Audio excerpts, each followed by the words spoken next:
here we go. Okay, thank you guys again for joining us. Today, Tuesday, January 12th, we are having our rental extravaganza, we're going to call it, right? We're going to be going into the easiest way for you as a new agent, as a kind of mid-career agent, as an experienced agent, whatever it is, to make money, right? This is the way that you can quickly make money. And I use the example, again, with Christine's guidance. We had an agent. She unfortunately left after a day with us for no reason whatsoever. But anyways, Christine showed her how to do this. She took her to see an apartment. She rented an apartment the first day she had her license, right? And that doesn't happen with everyone, but it can happen quickly, especially if you're doing things, right? I know a few of you on the call tried this in the past, didn't work out, but we're here to help you. And again, we're here to make sure that you're getting a return on your investment of getting your real estate license. So we're going to talk about rental overview. Again, just the bare bones about how rentals work in New York City. We're going to talk about the disclosures, the documentation requirements that you're going to need to know about to sound like you're an expert in the field. We're going to talk about open listing rentals and owner pays, and that's where Christine's going to take over. And she's also going to talk about Renthop and her experiences using that as a third-party site to generate business. So again, just as a brief overview, right? There are three different types of building classes in New York City. We have rental buildings, right? A building where the entire building is owned by a person, a family, a corporation, and every unit in that building is a rental. We have condos where each individual unit is owned by someone, and we have cooperatives where the entire building is owned by a corporation, the co-op, and they allow people to live in there based on their ownership of shares. So there are rentals in all three of those buildings, and today we're basically going to be focusing primarily on these rental buildings, right? These larger buildings that have multiple rentals in them, be it 2 rentals all the way up to 600 units and stuff like that. And one thing to remember, and this is very important, there are 3 different types of listings, right? They're exclusives, and this is something that we go after, right? Getting the exclusive that gives us, as an agent or maybe one firm, the ability to advertise, right? So if something's the exclusive of another agent, you cannot advertise it anywhere without their permission. There are also limited listings where maybe a few agents can advertise. And really what we're going to focus on later in the day is open listings, right? And open listings, as the name implies, are open, right? You can advertise them on Renthop and Craigslist. Again, a lot of you have asked me about StreetEasy and things like that. StreetEasy, and we'll get to this again, but StreetEasy is a place where you can only advertise your exclusives, or an open listing if you have the right from the owner to advertise it. That's it, right? So we're really going to be talking about Renthop, Craigslist, and some of these other sites. So again, we're going to talk about, what is the rental process, right? What are the steps that you go through when you have a tenant? And again, I'm going to talk about it like, let's say you get a lead from the Whitecurt Lead Network, you get a lead for a renter and you're taking them around to see a bunch of different places. Christine's going to talk about what happens when you post a listing and they're calling on that one listing. So again, it's a little bit different of a process, but a lot of the fundamentals are the same. So again, the first thing that I always do and I always want to talk about is doing some sort of consultation or just having a quick phone conversation with them, right? Let's say your cousin's looking to rent something in New York, right? The most important thing you can do is review the process of working with you, what the documentation is, and let them know about the different forms that you're going to have, because there are a number of forms that we're going to require, and our fiduciary responsibility is to disclose these things at the beginning, be it the disclosure form, the fair housing form, and the COVID forms, and things like that. Again, oftentimes you'll get someone who's asking you, what do I need to have put together to rent an apartment? And again, one of the most important things in this is that every landlord is different, right? And every management company is different.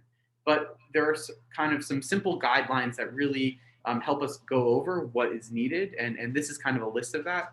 A lot of people say, well, what can I afford in an apartment, right? And the rule of thumb in most of Manhattan is the 40 times rule, right?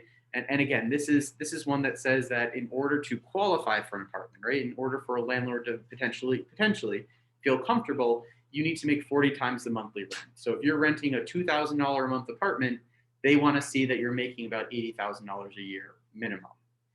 These numbers are different in different boroughs, in different neighborhoods. Some landlords are more strict, some are more conservative, but this tends to be a general guideline. So again, if you have a couple and they're making $100,000 together, then they can look at apartments you know, up to about $2,500 a month.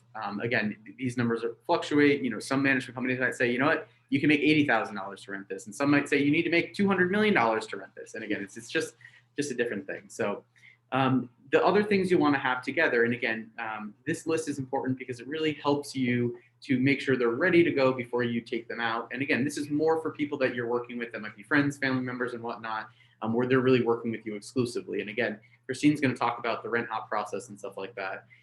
You want to have their employment letter, 2 to 3 most recent pay stubs, tax return, bank statements, and any investment statements.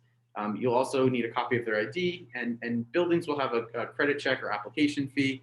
Again, the law states that for rental buildings, the maximum that can be charged is $20 per person, per applicant to run the credit check and things like that. Condos and co-ops can have a little bit higher of a fee, and again, we'll get to that in rentals 2.0.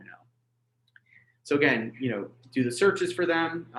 Broker will usually ask for info on your client, right? Do they have good credit? Do they have a job? What are they doing and things like that? And it's okay to answer those questions, right? It's okay to give them information before they set up the appointment. Again, people often want to know, do they qualify for this apartment? Again, rental brokers can be extremely flaky. And so what you want to do is you want to change that stereotype, and you always want to get back to people. You want to show up for them. You want to be in communication and things like that. And again, as a reminder, you need to have 3 documents signed at your first appointment or before you take them out. Again, if you're working with a friend, a family member, someone that was referred directly to you, try to do it before you go out. It just makes it a lot easier. If you're working with someone off Renthop, bring these papers with you. Again, they probably won't want to sign anything before you meet with them, but you do need to sign it at your first substantive contact, which again, showing an apartment is that. The tenant registration fee agreement, the agency disclosure form, and the fair housing anti-discrimination form. So again, 3 forms that need to be signed anytime you are working with a rental tenant. COVID forms, right? And we've sent these out multiple times. There are 2 REVNY COVID forms that have to be signed by a customer before you show them a property. Most of the time, the listing agent or the management company have a link for them to be signed. They'll send it over to you. They'll want it signed and things like that. Again, what I have is I have a link in DocuSign. I type in my name, I type in the client's name, it sends them everything. They sign it over DocuSign, right? Everyone has an email address. You guys all have a new email address with your record email. And so what you can do is you can sign up for a free 1-month trial of DocuSign or DocHub. Again, Christine uses DocHub. It's a different program. It makes your life so much easier because you can just send everything all at once, get it signed electronically, and you have everything. My reminder to you guys is that you will not be paid on any deal you do unless you get these forms signed. And why is that? Because if your client comes and sues Weichert, we can get in big trouble, you can be in big trouble, and you can use your license for not having these forms signed. So we're getting these done at the beginning. It's for your protection, it's for your client's protection, and things like that. And again, we'll go over those forms specifically in a minute. Again, when you're viewing apartments, right, be on time, don't talk too much. Know the answers to common questions. Where's the subway? Where's the city bike? Where's the grocery store? What's nearby, right? People want to know. And even knowing a little bit about the neighborhood, even if it's a new neighborhood that you're maybe not as familiar with, will go a long way, right? Because you need to give them information. You need to be a resource for them. Again, oftentimes if you're working with a client, what you're doing is you're showing them 2 or 3 properties in a row. Get their reaction, right? As you're walking between them. What did you think of that one? What did you think of the kitchen? Bring up highlights and things like that. And again, remember this from Accelerate, right? Ask open-ended questions like, could you see yourself living here, right? You always want to also follow up with the broker, the management company with feedback. This is one of the most important things for me, and this is how we kind of build our relationship. And I've told you guys many stories before of this where because of relationships that I've had with other brokers, I've gotten deals done, right? And people will be nice to you, people will work together with you because there are so many brokers out there who are awful. And we want to change that. We want to change that stereotype. I mean, I can tell you that oftentimes when I have a rental listing, I'll get an email like, I'm bringing my client at 4 tomorrow, right? What kind of email is that? Does that make me want to respond to that person? I think one of the most important things we can do, again, is build this relationship with people. So whenever I send an email, even to set up an appointment, I say, hey, Bill, amazing looking apartment. I have a great client who's interested in seeing this. Can we see it tomorrow at 4 o'clock? Would that work for you? Really excited to see it. Boom, that's it, right? And after I show it with Bill, I say, hey, Bill, thank you so much for your time. I really appreciate you showing us. Unfortunately, the kitchen was too small for Glenn. I'll keep it in mind for other clients. That's it, right? Like, it's just about being nice, building a relationship, and that goes a really long way. And again, oftentimes you'll get a deal done with a client, with a broker that you know, because you were nice to them, because you built that relationship. So again, you show them properties, you apply for something, right? You're ready to go. Again, you always want to defer to the listing agent, to the management company, whoever it is, for what their requirements are, right? Again, that packet that we put together before we took someone out, you send it over. If they say Weichert needs to run the credit, not a problem. They just need to fill out our application, and we need to collect $20 from them. So again, you can collect it in cash, in a money order, or a certified check. Bring it to me, we'll run the credit and stuff like that. If you want to front it to them, you can totally do that, but I will be coming after you for the $20. So just think about that. Again, the next thing is that lease signing and move-in. So again, leases are prepared by the listing agent or management. You should review them and make sure the terms are correct, right? If your client signed an 18-month lease with 2 months free, make sure that that's in writing, right? We want that in the lease, and we want that in a page of the lease. And again, if you have questions about the leases, I'm here for that, and the experienced agents can kind of help you out with that. Just as a reminder, and again, this is kind of in 2.0, but when you do prepare a lease, you need a lead paint rider, a bed bug rider, a window guard rider, a sprinkler rider, and a stove knob rider, 5 required for every lease that you end up doing. And next comes the fun part, right? You want to get paid. So what you do is you submit the paperwork and payment to Weichert. Basically, you need the following information in order to be paid or for me to prepare the invoice, right? So there's a Weichert transaction form, and again, I'll send it to you guys all after this again. Keep that on your computer so you have it. The first and signature page of the lease, right? The first page, which has the terms, the owner's information, the tenant's information, and the one where they signed. Again, if you only have a copy that your client signed, that's okay. We'll take a not fully executed one, not a problem whatsoever. And so again, if you're getting a PDF of it, again, if they're signing it and sending it back to you, that's fine. Again, sometimes we have to ask management for it, or we have to ask our clients for it when they get it back. I've never had a problem with someone giving it to me. And again, that's part of you building a relationship with them where they have no problem giving you a copy of the lease. The agency disclosure and the fair housing disclosure forms are due, and a check if you got the check at the lease signing. Oftentimes, again, you guys are doing something where we're getting an OP, and again, Christine will talk about this in a few minutes, where we need to send an invoice. So I need all of this information. You send this to me in one nice, neat PDF. And again, I'll send you guys an example of this. I can tell you, Zach, one of our newer agents of the company, he makes the most perfect packages, right? I get it, and I can do everything. I can get the OP out. I can get him paid very quickly. If you're sending me things piecemeal, it's not going to work out. And again, I'm going to be sending it back to you. It's going to cause a lot of time for you and for me. So get it right at the beginning. Get these documents together properly in one file, and you can send it. So again, after the deal, and to me, this is among the most important things, are that these people that you've rented to, and again, we're going to try to get you rented into someone this week, this weekend, out in the field and stuff like that. You want to stay in touch with them because they are one of your best sources of building business down the road, right? So after the deal, right, maybe they signed the lease for, February 1st move-in now.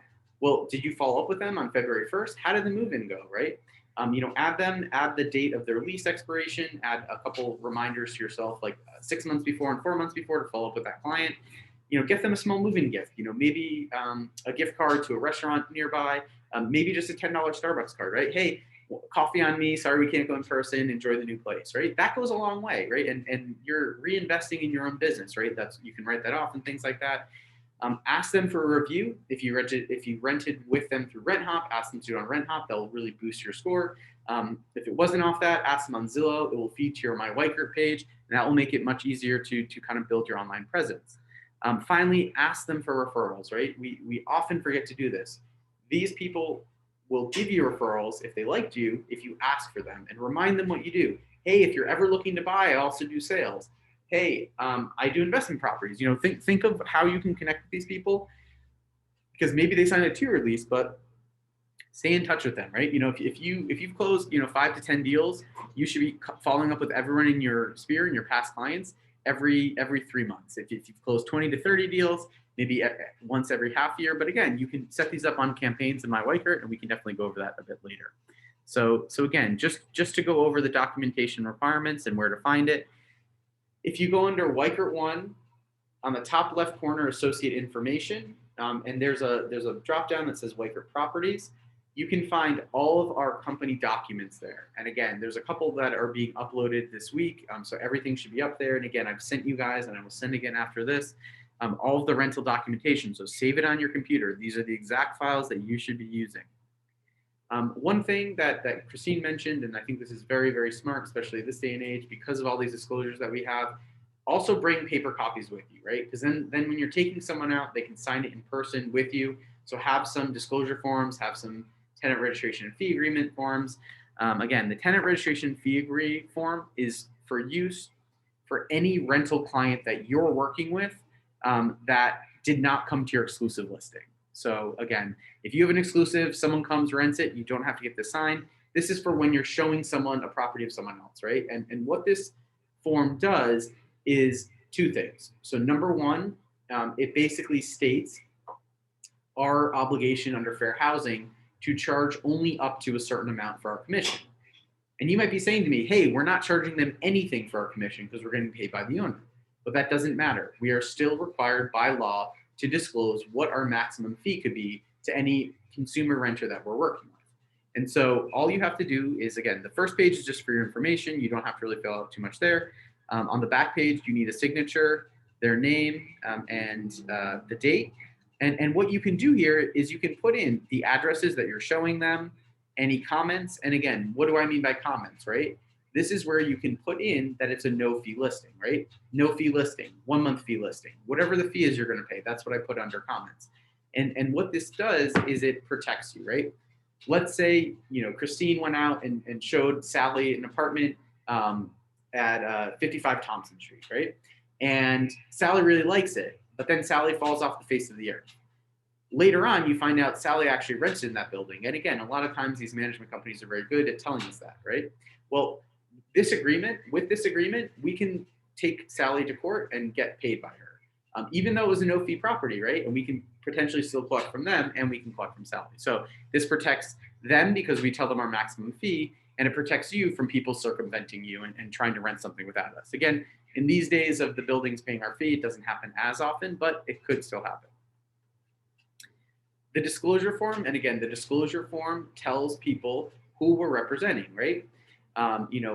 The way to best fill this out is, again, this form is provided to me by, and you put your name here on this line of Weicker Properties.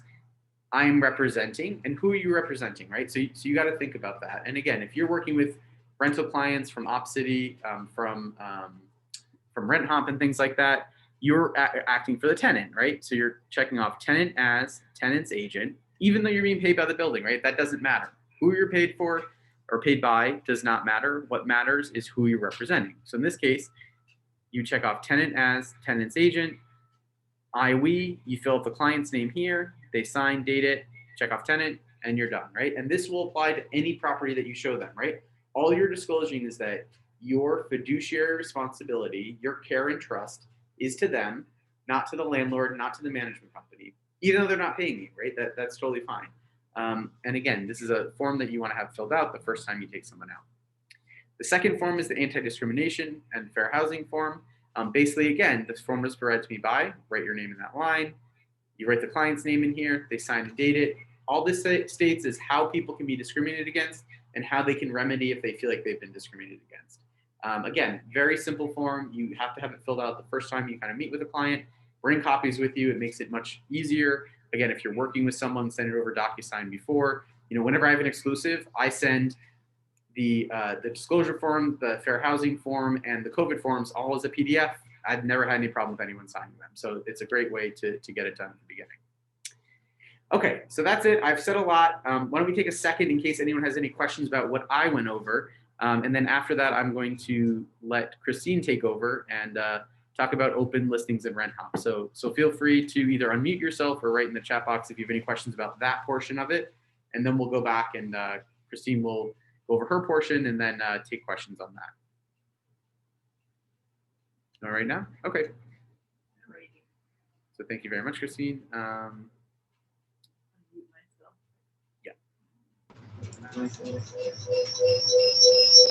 What's that?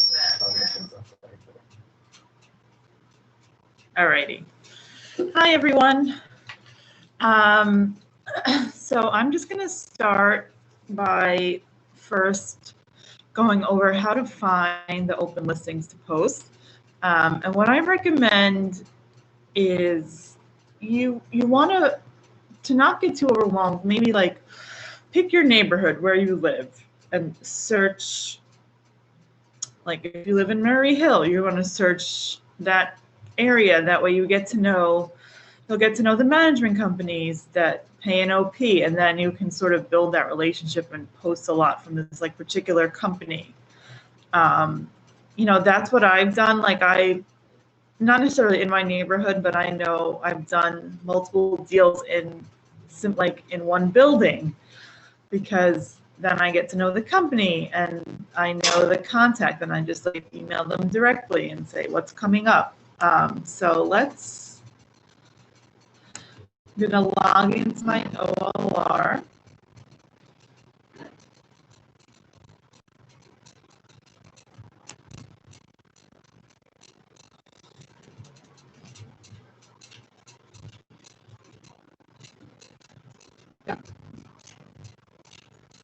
I'm going to let Christine take over the screen. So, Okay, do you want to? How do I do that? Share screen. Yeah. Sure. You'll click there. There you go. Alrighty. So I'm going to just click, let's see, Gramercy, because that's where I live. And I have the most luck with studios that are not very expensive and are nice without a fee. I would not recommend posting anything on Renthop that has a fee. In this market, no one wants to pay a broker's fee.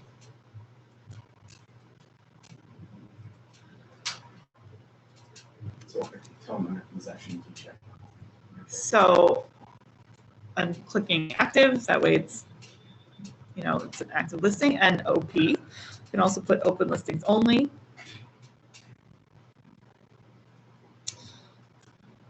And let's see.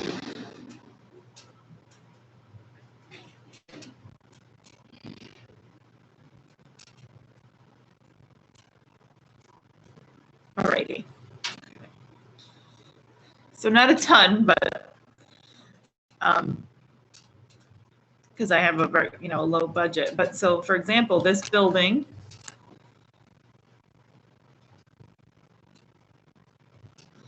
this is a management company, Allegan, which pays 1.5 months a fee.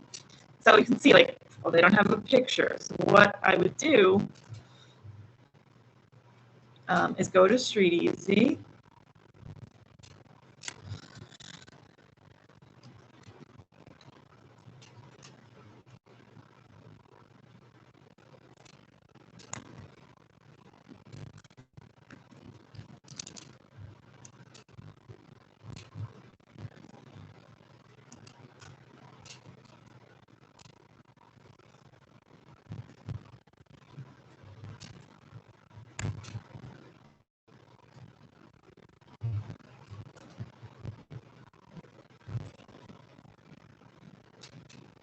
So then you can see they have a post here.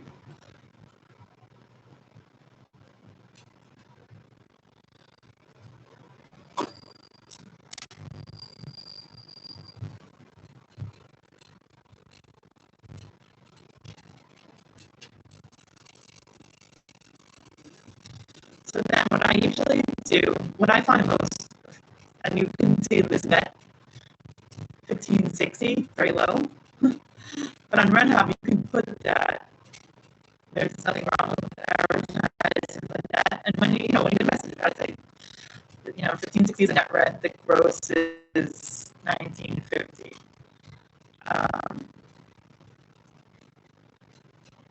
So what I would do, I just copy and paste this. I might edit a little. And then I'm going to go to my Renthop account, click new listing.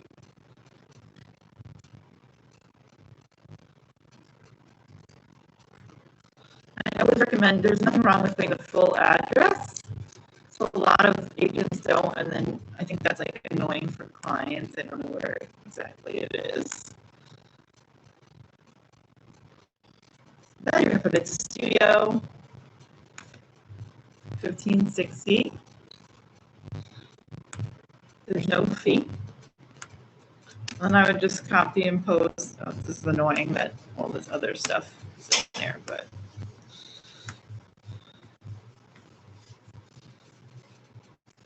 Yeah, I would just delete that.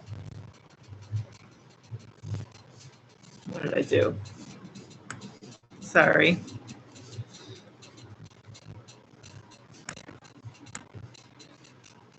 So maybe just like take the relevant information, put it here. And I always try to start with no fee. And maybe something about like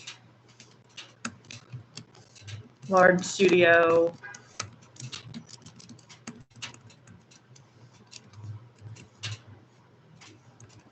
in Gramercy Park. I don't spend much time on it because you're going to want to have multiple postings.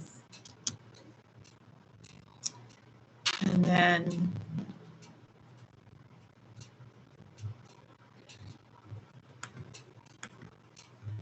you kind of just look at the listing and see there's an elevator, there's laundry, and then the more you do it, the faster it will get.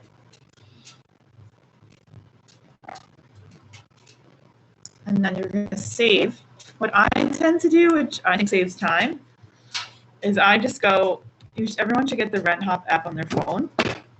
I would just go to Street Easy on my Street Easy app and screenshot the pictures and then add them.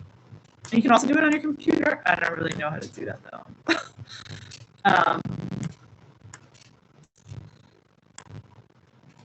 Does anyone have any questions about that? So that Sure. I couldn't copy pictures from my desktop, so that's the way to do it with the app, it sounds like. Yeah, it's just way easier. I tend to sometimes post on the go. Like if I'm on the train to an appointment, I'll just like do a Renthop post.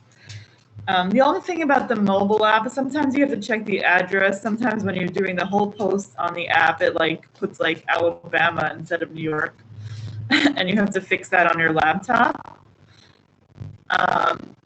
But yeah, it's pretty easy. The more you do it, the quicker it is. And if you're starting, I'd recommend getting the lowest Renthop account gives you, I think it's $69 and gives you like 70 credits, something like that. And if you go through all of them, you can upgrade. Like you can see mine, I have a ton because I use them. And yeah, now I can go over some buildings that I personally had some luck with. And this is like, so one of them is 33 Bond. I've actually sent one of the girls I work with there twice. With a client of mine, all she did was show the apartment. And, she like followed up with them, but it's like a TFC building, so it's a luxury building. The application's online. You have to have them sign the disclosures, but you don't really need to do much. And they pay 1.5 months OP, and it's like a 50-50 split with her, so that's, pretty good. I have some good luck posting like these studios. You can see that are $16.59 net.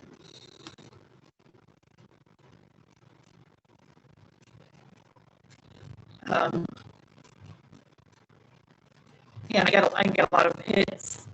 And this is a company I recommend, TFC. They have buildings everywhere, and they pay 1.5 months OP.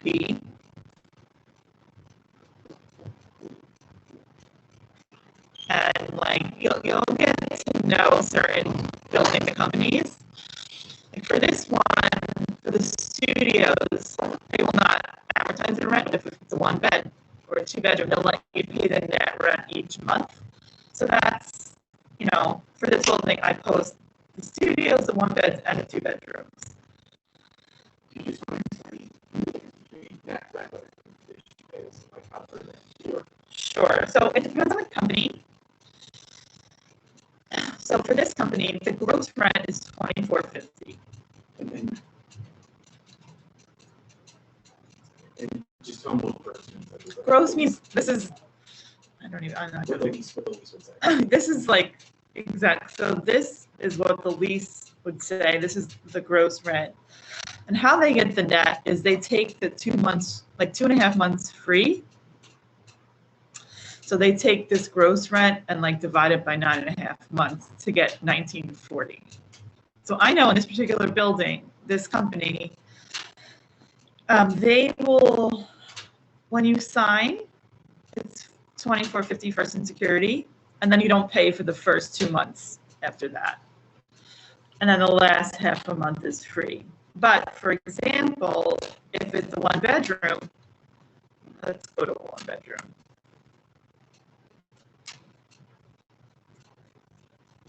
Here we go. What's the 2?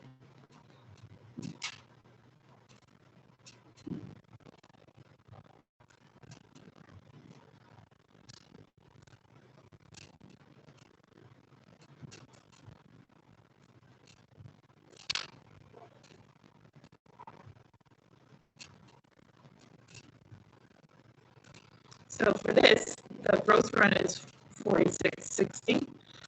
So if your clients want to take this apartment, they're going to pay this first month of security, and then after that, every month they're going to be paying net. Right. So they don't have to. They might even be able to do the first month of security on. I'm not sure. Just like that's something that a leasing manager can explain. But people tend to like that because if I would advertise this, this is the price I'm putting, and I have to explain. Okay, gross, $46.60, but you can pay the net each month, and most of the time, your clients will be okay with that. And one big thing to know in Renthop, a lot of times, I would say over half the time, they're not gonna, like, for example, I showed a girl this apartment yesterday, 244 East House, and she likes it, but she wants to see more options. So the biggest thing to do is when you get a message, I would recommend, if you can, call or message right back. It's great to get them on the phone because then you can ask them exactly what they're looking for, their preferences. Do they want laundry in the building? Do they have pets? Will they pay a fee or will they not? And then what I do is I go on the OLR and I do a search and I send them a list of options. And that way I can capture them as a client. Like most of the time, sometimes you get lucky and they take the first apartment, you show them, but oftentimes that does not happen. So that, a lot of the reasons for using Renthop is to get clients. So that, that is a major part of why it's been successful. You show them something and maybe that they don't like it or they want to see more, and you work with them, and you have to have patience because some people are very flaky. You'll show them something, they disappear. But then you have the clients that are not. So, like for example, I showed a client this apartment, which is my exclusive, and they didn't like it. But then I showed them another TSC building that's 1.5 months okay, and they applied. So it does work. It takes patience. I know personally in September, I did 1 rental. I was working nonstop and I was getting frustrated. And then in October, I did 7. So, and the 6 of those 7 were Renthop. So it does work. It just takes patience. Does anyone have any questions? Anything else? When you send out the listings from OLR, Are you giving the address? So are you concerned that they're smart enough to Google search and find the building and go direct? I mean, I'll tell you what I do, and Jason's probably not going to agree with this. If I get a client, OLR is not very client friendly. So like if I get a client and I find 4 listings on the OLR, I send them Street Easy links, and 9 times out of 10, if I met them already and they know me, they're just going to respond back and tell me what they like, and then I show them, and they're not going to contact the Street Easy listing. I've never had that happen of a client that I've already met. It's up to you. I just think OLR is not very user friendly. Like you'll see when you do searches, a lot of times it's just a picture of the building. Like people aren't patient. You know, for example, this guy that I showed this apartment on 51st, he didn't like. I went home, I did an OLR search. I know that there's some TFC buildings on the Upper East Side, which is where he's looking. I sent him links. He didn't contact, like he already knows me. We already built a rapport. He's just going to reply back and say, I want to see this one. And then I showed him. So it's up to you. I don't think OLR is good for brokers, but sending those links to clients, I think the biggest thing on that is, you know, again, if you're going to send a Street Easy link, which I usually don't recommend, make sure that you do it after you've met with them and after you've started to build a relationship, right? I mean, I think, as Christine said, a lot of these people you'll rent to, but it might not be the first apartment you show them, it might be what they contact with. But if you're building the relationship with them, if they like you, if they think you know more, if you get back to them quickly, you know, I think it's about doing that. It's about, you know, allowing yourself to kind of leverage that one listing where they're coming to meet you to build a relationship. And again, this will serve you in both rentals and then when you guys are getting into sales, in sales as well, right? Maybe they don't like the first thing that you show them, but if they like you, they're going to want to with you. Exactly. It's all about building the relation. And listen, it doesn't work. It's not going to work like every time. You know, I can tell you that on some days I can get like 8 messages in a day. Like, but if you do 1 rental a week, that's, you know, that it definitely adds up. And I'm definitely willing. I'm very busy and I don't have time, as I've vented to Jason, to train people. But after you've done like 1 rental deal, I'm willing to work with you. And there are some times that I will need help. So I definitely have most of your contact information, and I can set you up with the client to do an appointment. I did this with Ken. I gave Chris a few clients. I just don't want you guys to get frustrated, because like exactly like what happened with Ken, he showed a client an apartment and then she's not answering. It happens. People are flaky. You kind of have to, I recommend, you have to have a lot of postings. You're going to see which ones get hits, which ones don't. If the ones that get hit are getting hits, you're going to repost them every 3 days. The ones that don't, you can, it's a little bit of trial and error. So you can try, and like obviously the ones that are getting hits, try to find similar ones. Like it's a lot of is trial and error, but for sure I can tell you, nice cheap studios, that's going to get, I mean, you want to mix, or like good price 2 bedrooms at like I had a lot of luck with posting like 2 bedrooms in the West Village under 3,300. You will get hits.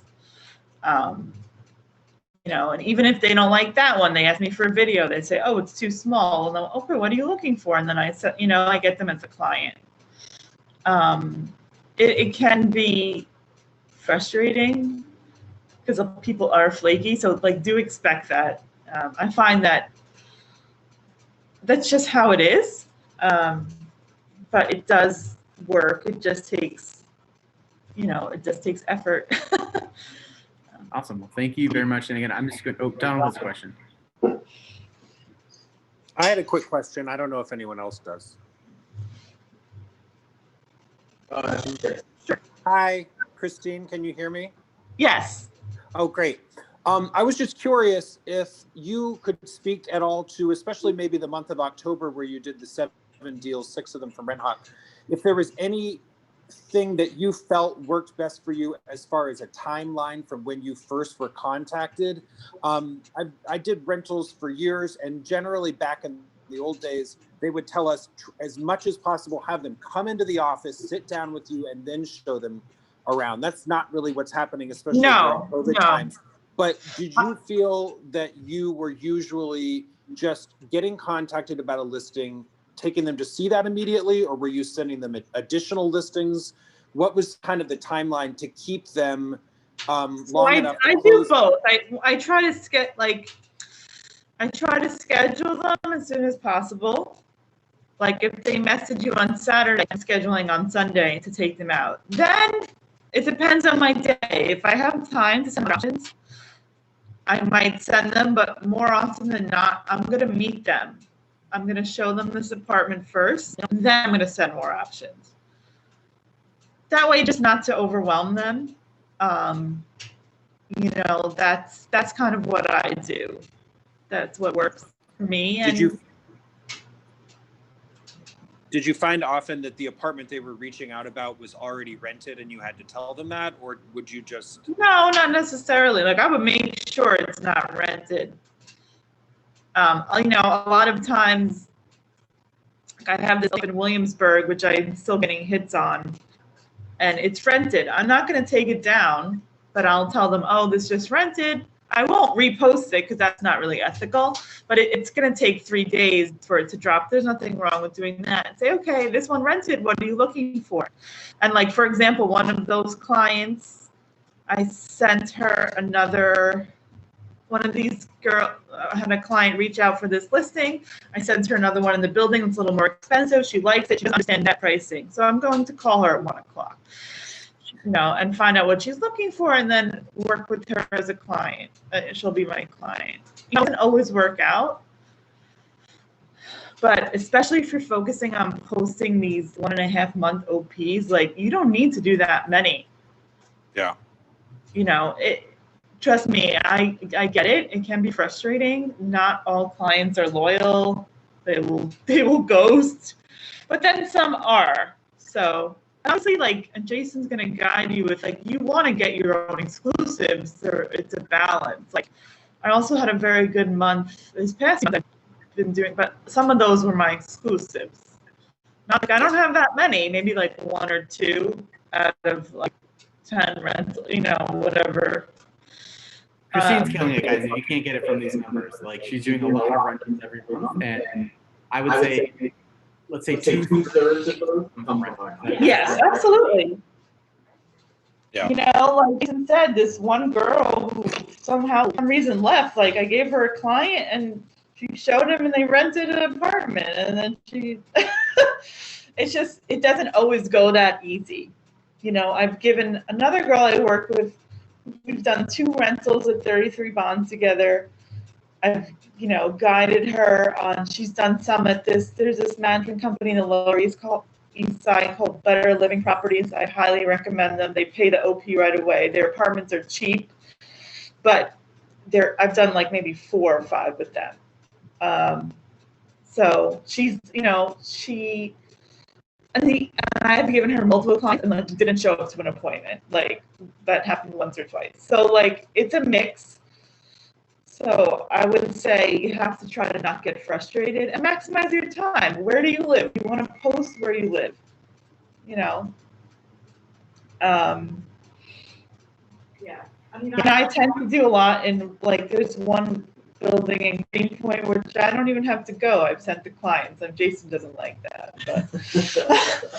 But you know, but I do a lot in Williamsburg because it's like super quick for me to get to, and people love Williamsburg. It's very popular. So like if you know, you kind of figure out the areas that are easiest to get to and are popular, and you know, it does work. Donald, do you have a question? Yes, but she already answered the question. I just wanted to follow up with just saying thank you very much for the information that you provided, and also to reiterate some of the things that she mentioned.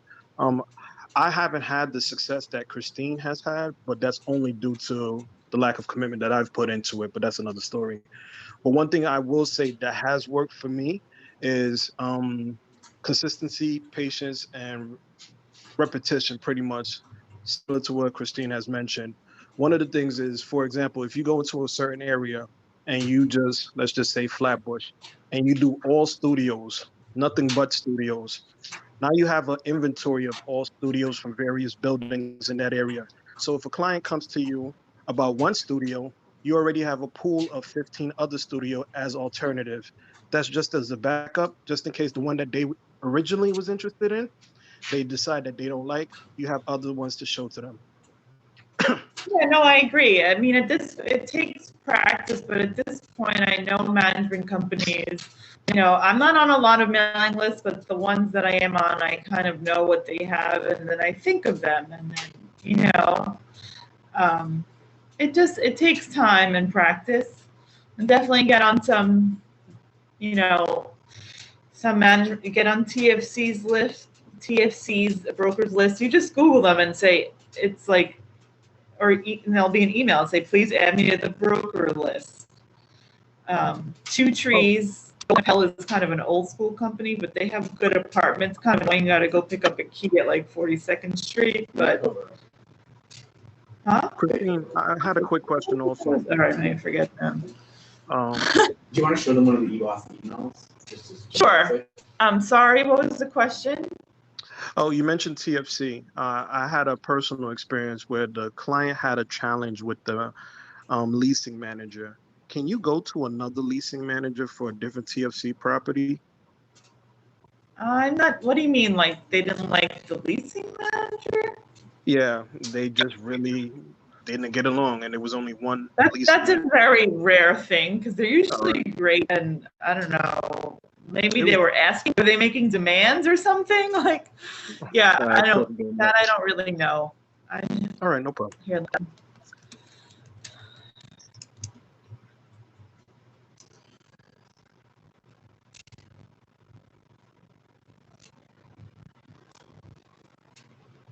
Just opening my email.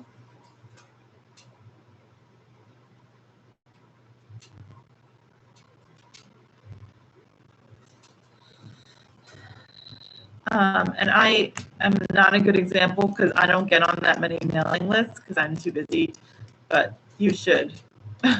This is a good one. I've worked with them a lot.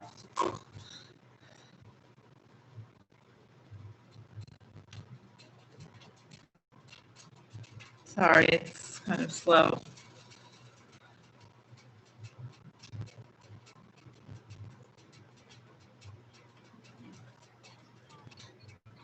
So this is a good one for like the Lower East Side, just for an example. But,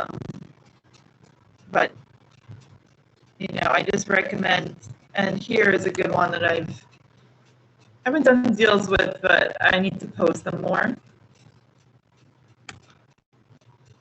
They offer 1.5 months OP. So, and they have a lot, like, it's nice, they email you the code form, so like you'll have it in one email. Some of these are expensive, but like this building isn't so bad. Like the prices aren't, and this is the gross price, and they're offering 3 months free on that to be on like 33rd Street. This is a really nice building. The Pearl. I have it showing here. And this is the gross rent for a studio with 3 months free. Like that's pretty good. So just as an example, you want to get on mailing. I do a lot in Brooklyn. It's what I rely on some of my partners to show because of the timing. So, because like a lot of these luxury buildings in downtown Brooklyn and Fort Greene, they have amazing prices. But you find out what works for you. And listen, just do one rental deal. I don't have that much time to train people on like the paperwork. I wish I did, but like Weichert, I'm doing this as a favor. Weichert does not pay me. So, but once you've done one, if you want to work together, I will definitely, like, I need people that I can give clients without me guiding them. Like, just here's a client, they messaged me on this apartment. Just because I have so many and they're sort of slipping through the cracks because I don't have, I have a lot going on and I don't have time to follow up with all of them. So I'm like happy to give them away.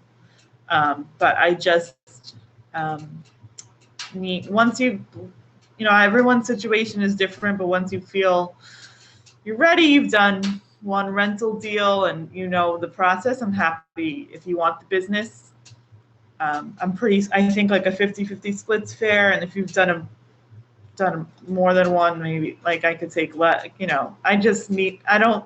I have clients, I'd rather share the business with someone in the company instead of like letting them fall through the cracks.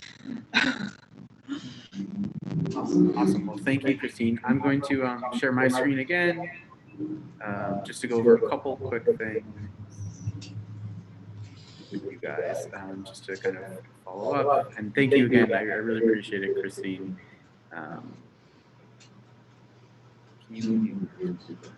So again, just Christine talked about OPs, and just to kind of confirm what those are exactly.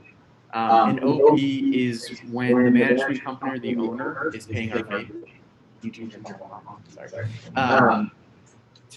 the fees going to Weichert for bringing the tenant who's qualified and who's able to sign a lease for the listing. Again, oftentimes it's a 1-month fee, and usually these are paid 30 days after the tenant moves in. So there is a little bit of a lag sometimes. Again, Christine mentioned Better Living. They pay at lease signing, which is great because we get the check right away. Other management companies will take a month, month and a half, 2 months. Again, they usually give us a good sense of it. We just, I have an agent who did 2 rentals with Ogden Cap Properties. It took about 5 weeks to get the check, but they're paying a month and a half. So they're, very good sized checks and stuff like that. Again, we advertise these listings as no fee listings because we don't have to collect anything from the tenant. And as Christine mentioned, whatever you're putting on Renthop, put up no fee, open listings only. It's the best way to do it. Again, you can find them in a lot of places. I'm not going to go over this again, but Christine kind of showed you. The 2 most important things to check off are, again, under concessions, you're checking off owner pays, and you're checking off open listings only. Again, we cannot post on any website the exclusive of any other company, any other person. We also can't post any of these open listings on StreetEasy, right? StreetEasy is only for your signed exclusive listing. So this is what we're putting, again, owner pays here, open market listings only, and these are going on to Renthop, Craigslist, Facebook, Instagram, whatever that is. Again, there are things called distribution lists. Again, when you find open listing landlords, you can be added to their distribution list. This is a list, like Christine showed, that they send out every day, every week, every month to show what's available. Again, a lot of this at the beginning is legwork, right? You got to find landlords to work with.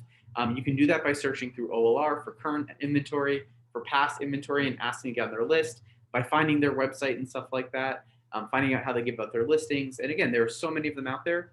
I have a list of many of them in Manhattan. Please send me an email saying, hey, can you add me to the can you add me to the open listing landlord list? Send me a Gmail account to add it to, and you can see them. There's links to their websites. Again, you can sign up for them. And as Christine mentioned, target one neighborhood, right? That's the easiest way to start, right? When I first started in this business, I lived in Murray Hill. I got to know every single open listing rental building in Murray Hill, and I was showing them it's easy to get to from your house. There's lots of OPs being paid, and there's lots of opportunities to kind of start taking over. One of the best things you can do is, again, focus on a couple buildings. If you're getting hits, again, if you keep posting the same things that aren't getting hits, that's insanity, right? That's doing the same thing over and over, expecting other results. But you might have to post something once or twice to get a response to it. But post cheap apartments, post ones that are nice, something that you would want to live in, and get into a relationship with the leasing agents, right? I can't tell you how many times we've had agents in the office, they will get listings before other people do, right? Or lease breaks, they get the listings to advertise, and they've made a whole business on that just from joining up with these people. So again, just to go over Renthop, I just look for nice apartments, inexpensive apartments, places with free rent. You can rent in the thing, 3 months free. Additional incentives, maybe reduced security, outdoor space, character. Always post the net rents. And again, here's the pricing. For $70 a month, it's you get 150 credits. For 149 a month, you get 400 credits. For 199, you get 600 credits. Again, start off with the silver. It's pretty simple. You know, the best practices on this are get in touch with them as quickly as possible. Get them to see the property as quickly as possible, right? If you're not available, you know, look around the people on this call who are doing this and find a partner to potentially work with. You know, if they want to see it tomorrow at 5 and you can't show tomorrow at 5, you better find someone to see it tomorrow at 5 or they will get into themselves, right? Especially with renters, they want to see stuff immediately and again, get them to see it as quickly as you can. Again, it's all about the numbers, right? And for me, this business is all about the numbers. You need to take out a number of people to make money. If you think about it, right? And I think Christine would vouch for this. You know, she did at least one rental in her first 2 months. Is that correct? Yeah. Yes. So, okay. If you're paying $140, right? That's your out-of-pocket outlay. Plus Not your, even. well, I'm saying for 2 months, but yeah. But again, I'm just saying worst case scenario, right? And hopefully you do it in you know, first day or the first week. If you do one rental with a $2,000 OP, and even if it's on one of your first deals where you're at a 50-50 split, right, you're getting $1,000 off that. So 1,000 minus the 140, $860. So that's a 614% return you're getting basically. So again, some of the best agents do multiple deals a month, right? Christine has done, you know, from let's say 2 to 10, 12, 14. Okay, so 2 to a lot of rentals per month. And what I always tell everyone, at least 5 a month on average. The best thing about these, right? And again, some of you are on Op City for sales, some of you are on Lead Network for rentals, all these other things, right? These are leads that you are generating yourself. You do not owe any referral fee on it, right? And so personally, if someone told me, would you pay $70 to make $1,000? I would say, yes, I would, right? And I don't have to pay any referral to anyone else on that. And again, after your second deal, it's even better return. It just kind of keeps on going up from there. So, you know, that's what it is, right? This is you generating your business and building your own business, not relying on, you know, not relying on someone else to give you the business. So thank you guys. Again, thank you so much to Christine for her time. I know it's valuable. She probably, how many new clients did you get in this time period? At least one. She got at least one Renthop during this time. So we got to let her go and do that. Again, if I'm going to stop sharing and stop the recording. Thank you guys for your time.